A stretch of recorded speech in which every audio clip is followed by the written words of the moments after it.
Hi, it's Tracy, CEO of My Practice, My Business, and I again get to take over the podcast for My Practice, My Business, as well as the YouTube channel.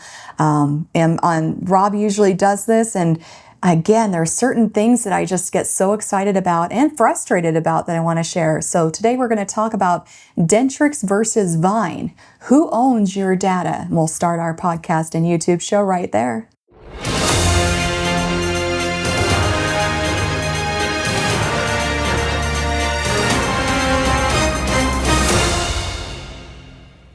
So thank you everyone for joining us for this kind of special version of the podcast and YouTube channel, just because we want to talk about something that's been talked about quite a bit across social media. So the issue currently is Vyne, which does a lot of the claims processing, versus Dentrix, your practice management software. And I wanted to start by talking a little bit about what's going on and some of the things that are happening in social media and kind of dive deeper into what we know and what we plan on doing, because we actually do have Dentrix and Vyne in our dental practice. So ultimately, we found out about a month or so ago through social media that there was some type of discontent between Vyne and Dentrix. Now, Vyne was alluding that Dentrix was not allowing them to go through their API systems to pull data for claims processing, and the argument was for security reasons. I paused because both Rob and I, through our company, My Practice, My Business, we had a third party, and we still do, a software called My Dental Stats. And we did exactly what Vyne was doing. Now, when you decide to have a contract with these companies like EagleSoft, Shine, or EagleSoft, Dentrix, Open Dental, you're paying the company for the program, but the data itself belongs to the provider. And so our argument is always that the information is ours. If I go in and decide to work with a third party to analyze that data, or to use it to help with claims processing in this case, this is where the practice management software should not be at risk. I enter in an agreement with a third party. I am assuming the risk. And it's the same with that other company. In this case, it would be Vyne. And so when a practice management software tells me that they're having issues with another company as a result of security, my immediate thought is there's a money grab here. So imagine this. You build systems to make your practice run smoother. You've invested in software that analyzes your data, speeds up your claims, makes life a lot easier for your team. And then suddenly you're locked out.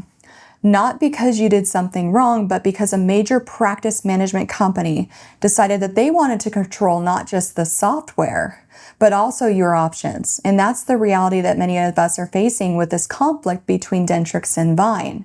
So to talk a little bit about our history and why we are concerned. Again, we had dental stats, and we still do. And we used to pull data directly from Dentrix or EagleSoft into our analytics dashboards.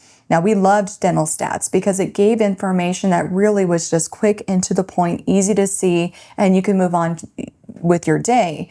This was a one-way pull. So we didn't put data in, we just pulled the basic data out.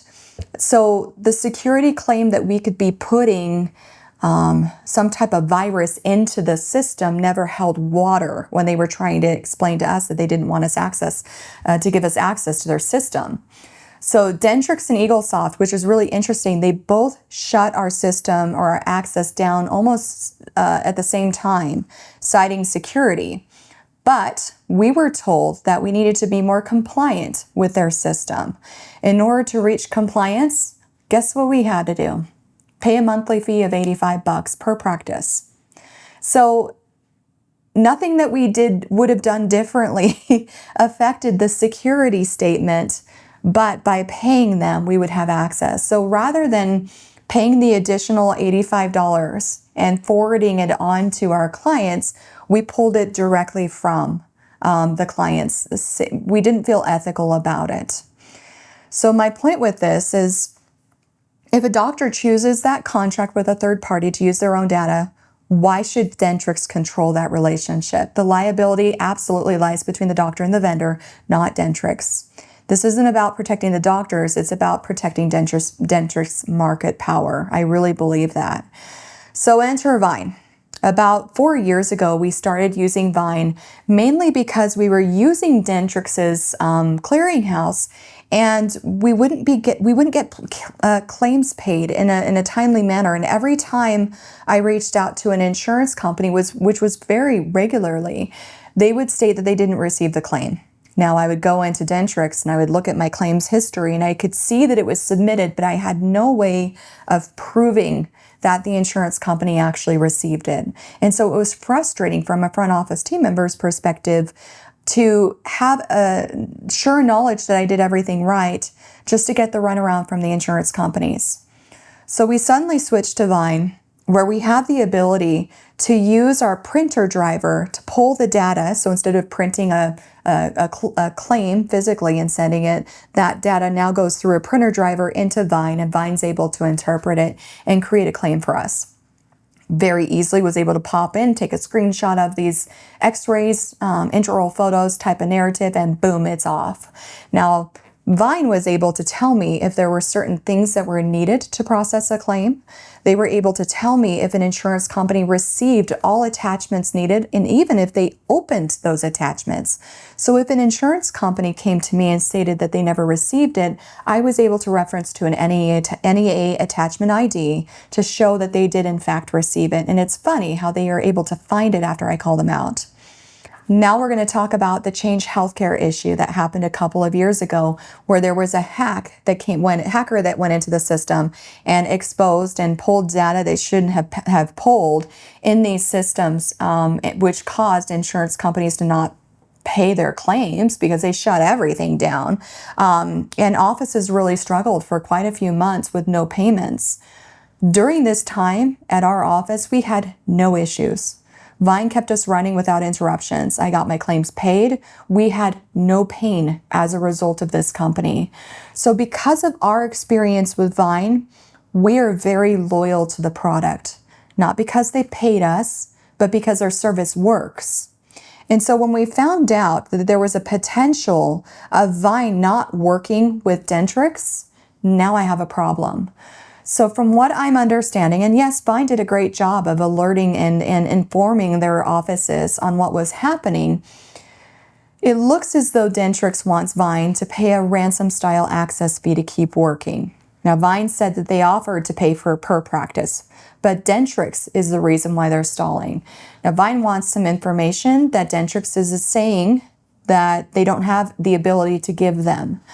And my goal is to hope that they come to an agreement, especially if Vyne is willing to pay per practice and continue forward with working together with Dentrix.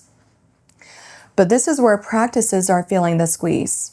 And I'm noticing that Dentrix is now making subtle changes to our software to frustrate us and gear that frustration towards Vyne.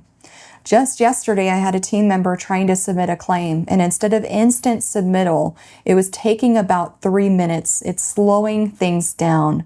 So delays are already starting. Frustration is mounting. When I reached out to Dentrix and told them how unhappy I was with it, I was told, well, Vyne will still work even after we give you multiple warnings and ask you to go back and work with us with our claim submissions. You can still work with them, but it's going to be more of a manual process. Now, great. What does that mean? I'm happy to do a little here and a little there to make this happen. But from what I can understand and see in the future, it looks like they're literally going to make us, Dentrix is going to make us go into the Vyne software and manually enter in the code, the description, the fee, the insurance company, the payer ID number, the address, all of that information manually. They know we're going to be frustrated with this, and it's going to cause us to think twice about our loyalty to Vyne. This is a classic strong arm tactic, and I don't appreciate it. Now, we've been with Dentrix for 30 years, but if they're going to start doing these types of things to control how we manage our practice, this is where a change will happen in our practice, and we'll tell everybody about it, hence this podcast. So why does this matter? If Dentrix controls which clearinghouse you're allowed to use, then they control your autonomy. I'm all about patient autonomy, practice autonomy. And so if I'm in a position where I have to go one way or another, that doesn't work for me. This is no longer about efficiency. It's about being forced into their ecosystem, regardless of whether or not it's best for your practice. So this isn't innovation. This is coercion. What I feel is that here in the dental practice, we have choice. In our office, we are already exploring other practice management software, specifically Open Dental. We like that it's open source, more transparent, and it's less controlling. There are some features that we really love in Dentrix, and up until then, we've been telling all of our clients that Dentrix is really the best way to go. But at this point, it's all about principle. So if enough of us push back by refusing to be forced into this single clearinghouse, and yes, Dentrix, I will admit that there are other clearinghouses in your software, but either way, you're forcing me to make a choice. Dentrix is going to have to reconsider this. This is bigger than just one office or one clearinghouse. This is about who gets to decide how to run your practice, you or your software vendor. If we don't take a stand now, then Dentrix is going to keep tightening the screws. And so my message to Dentrix is simple. This is our data. This is our practice. This is our choice. And I, for one, refuse to give that up. What are you going to do in your practice, team members? How are you going to push back and stand your ground? That's my question for the day. I hope it helps with understanding the concept of what's going on behind the scenes. Yes, there's more to it. But with the information we have, I'm going to make a pretty strong decision in the next couple of weeks, depending on what we see in our practice and how it's affected. Thanks so much for visiting with us today. Hope it helps you understand the background again of what's happening. And if you do represent any of these two companies, please work together and help us out and make sure that we can continue to work well and streamline our practice to ensure profitability and ensure our autonomy in dental. Thanks again. Have a great day.